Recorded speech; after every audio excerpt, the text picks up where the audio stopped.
21 years ago. For 11.5, 11.7 million people, that's not a whole lot of jobs. It's about 6 to 7% growth over that entire period of time.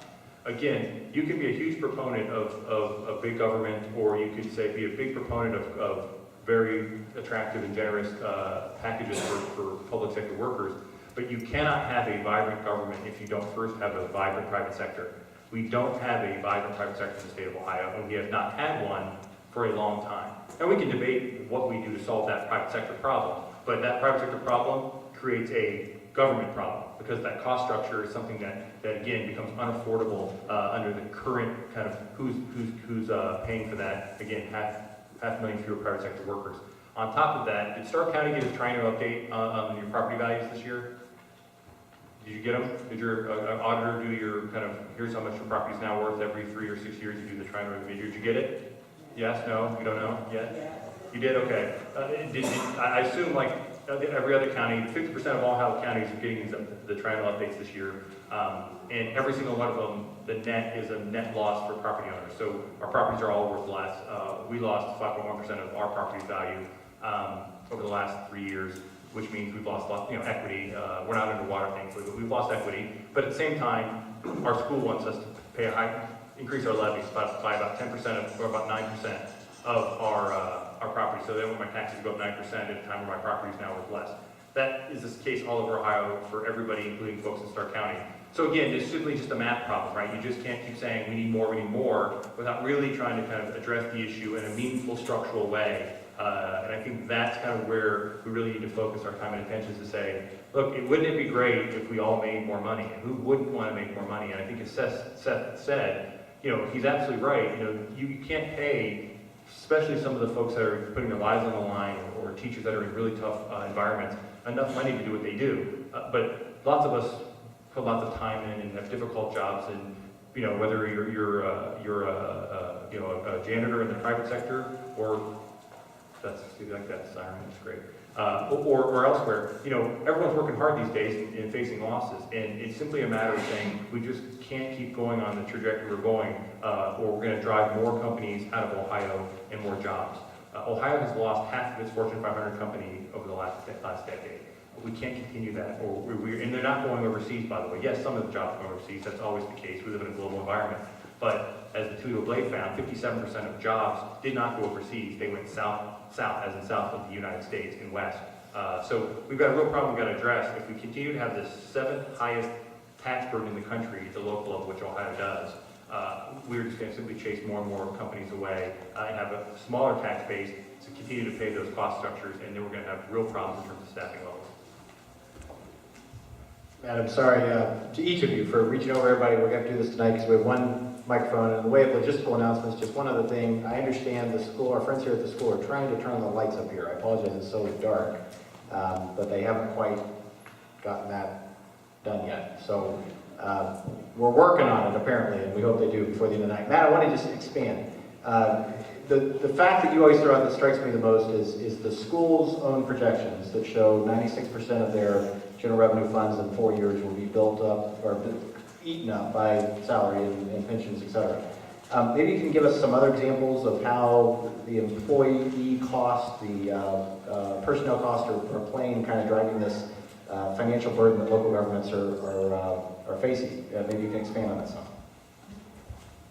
Yeah, sure. I mean, you guys read the newspapers. You see these. You mentioned Cincinnati, that the $93 million in unpaid leave liabilities. Sick leave is really something that was there in case you're sick. It wasn't intended to be some kind of windfall provision that you could bank for 30 years and then cash out. And there were 10 folks, 10 fire and police officers that cashed out for an average of $200,000 or above. One gentleman cashed out and got a $430,000 payout.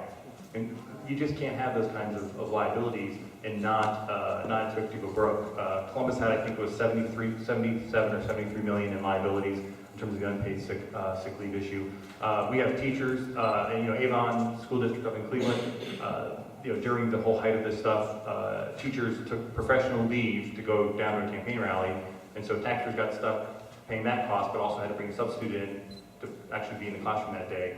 So got hit twice there. City of Dayton has a birthday benefit that is, you get all the holidays you always get paid for, but in addition, on your birthday, you get paid another bonus.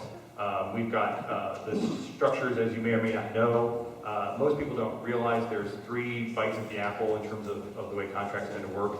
You get your negotiated increase, 2%, 3%, 1%, whatever it might be. And then you get the step increases, which are the grids that we have here in Ohio. And then in some cases, there's a third piece, which is longevity, which everyone confuses with step. It's not step, it's different than step. So for example, state workers in Ohio, when they hit year 5, they get a 2.5% bonus in their paycheck. And it goes up 0.5% every year to year 20. So in year 20, they get a 10% bonus just for sticking around the state for 20 years. And in addition to a step increase, in addition to their negotiated salary increase. So again, there's all these provisions in there. There's of course the pension pickup, which, I think that's an overstated issue in Ohio. Everyone thinks everybody gets it, and it's actually not the case. This is a case where, frankly, most of the time what we're seeing is it's the administrators getting the pension pickup, not the teachers. Fire and police tend to get some of that pension pickup, which is, for those who don't know, under this Ohio statutory law, we taxpayers have a contribution we make to the pension on behalf of employees. So for higher ed, K-12, state workers, it's 14% of their paycheck a year we put into the pension. For police, it's 19.5%, and for fire, it's 24%. They're supposed to then put 10% in all those categories of their salary. 10% of it goes into the pension fund. In some cases, we pick up the 10% as well. So we're paying anywhere from 24% to 34% in the case of firefighters, 100% of the pension cost. Again, that's not as widespread as folks like to say it is, but it's there, and administrators here in the school districts tend to get that, and in some cases, superintendents get the pickup of the pickup, which is not only do they get our employer share, we pick up their employee share, but we also then pick up the portion where they get to use that employee share that we pay as factored into their salary, so that when for their pension, it applies to their highest 3-year average, which is what drives your pension payout. And so we're really inflating that for superintendents. So that's, again, a superintendent rule. So there are all these issues that are out there, and there are more of them. We've seen them pretty frequently. And the key is just we just can't afford that. I mean, most of those things don't exist in the private sector. We can point to fat cat CEOs, and we can talk about Wall Street, but most of us don't live on Wall Street, especially in Ohio, and most of us aren't fat cat CEOs. I'm a CEO of a little entity. When I started, I took a 34% pay cut, instituted on myself, because we didn't have the money to support that. The next person down, I did a 25% pay cut. That's called reality, right? I couldn't we're a donor-funded entity. I couldn't go to donors and say, sorry, you just need to give me more money. That's not the way it works, right? I had to show some fiscal accountability, some fiscal responsibility that then allowed me to make the case. And so that meant I cut my own pay and I cut the next highest person's pay. So some of those are just realities we deal with in the private sector or nonprofit sector, in my case, all the time. And we're just saying, that's going to have to work in government too. And it's the healthcare provision piece, paying at least 15%. Private sector Ohio average is 23%. So most Ohioans are paying at least 23% of their premiums. In state workers, it's already 17, so that won't impact them. But local workers, it ranges from 7 to 11. In some cases, it's actually 0. And you're seeing this. The city of Reynoldsburg, which is a city just east of Columbus, is trying to get a 1% tax increase on the ballot.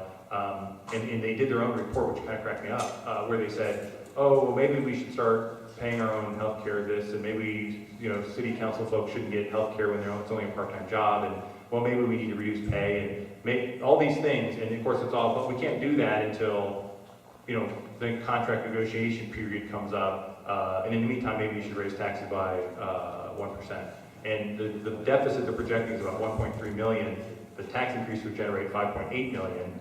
And we just did some back-of-the-envelope numbers using their real numbers, not back-of-the-envelope just playing around, but their numbers. And if they just instituted what we consider kind of reasonable cuts, they would actually be able to have no deficit, not have to raise taxes, and remain a pretty competitive place in the greater Columbus area in terms of jobs. All right, panel, we are covering a lot of ground here with a few questions, so I'm going to shorten up some of these just so you're aware. Melanie, let's go to you. Talk to us a little bit about how current law stops the flexibility about dealing with some of the very things today that Matt just mentioned.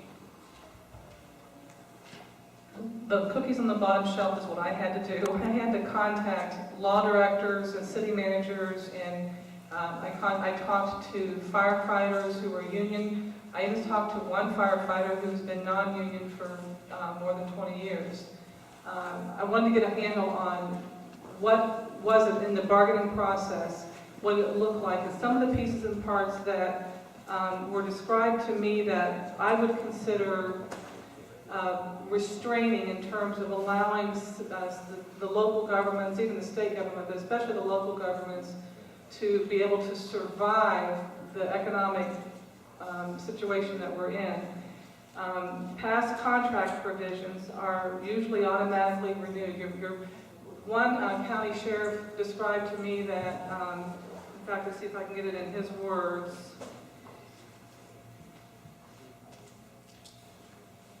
He said,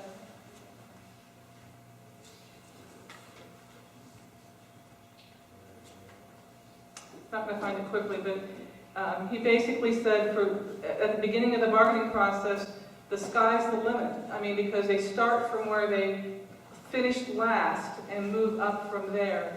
They don't negotiate backwards, they negotiate forwards. And both the law director and the county sheriff described to me the Me Too clause, where one bargaining unit gets a particular benefit that looks nice, it automatically, Me Too, applies to other bargaining units who did not bargain for that piece. So there's sort of an overflow as the costs go up to the extra, whatever it is they're asking for. The one piece that I think is a curiosity to me in terms of how the bargaining laws are changing, what we've had is sort of a three-tiered process where when the contract comes up for renegotiation, if everyone agrees, the State Employment Relations Board is notified that there's going to be a contract renewal. They assign a number to that case. It goes through the process. In the first phase, if everyone agrees, there's no more involvement from the state. The second phase is a fact finder is assigned, an attorney who comes in and looks at similar communities, similar entities, and basically splits the baby between what the union is asking and what the management is asking. And then they may agree at that point and be done. And then the last stage is binding arbitration, where if they don't agree in the first two, then another arbitrator comes in and essentially doesn't split the baby. It goes with either one or the other, either the union wish list or the management wish list. That process is very secretive. Even one of the police officers I talked to was, his one complaint about the bargaining process is that even the union members really don't know what the final language looks like until after the fact. What Senate Bill 5 does would open that up and make that, it doesn't change substantively the first two steps. There's still, if you agree, we agree, you have the fact finding, split the baby. Those two steps are not substantively different. What's changed substantively, and we can talk about it later, is the binding arbitration piece. That becomes public, transparent. And that whole process not being transparent, I think, and keeping those who would be responsible for paying the tab on what those costs would be is a limitation for local governments. The other piece that state law does not currently provide, that Senate Bill 5 would provide, is the aspect in the bargaining process they would have to consider the local government's capacity to pay. As a layman, I'm a layman in this process. To me, that's just common sense, be able to pay for what is being agreed to in contract over the next 3 years.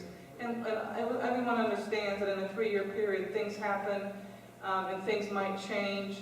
Senate Bill 5 protects that process so that if an entity like a city government is determined to be in fiscal emergency by the state auditor, they just can't declare themselves to be in fiscal emergency. They have to be audited by the state auditor to be told you're in fiscal emergency. Then those contracts then would go, they wouldn't be automatically negotiated down, but the renegotiated is the term. I mean, the negotiating process would open back up. And they would have to then measure their capacity to pay for whatever the contract provides for. When we see all of these city governments, local governments, county governments who are saying that upwards of 80, 90, 93%, 95% of their costs are labor costs, that's a very important piece that we don't, it's a constraint in current law that the current law does not require the entity's capacity to pay in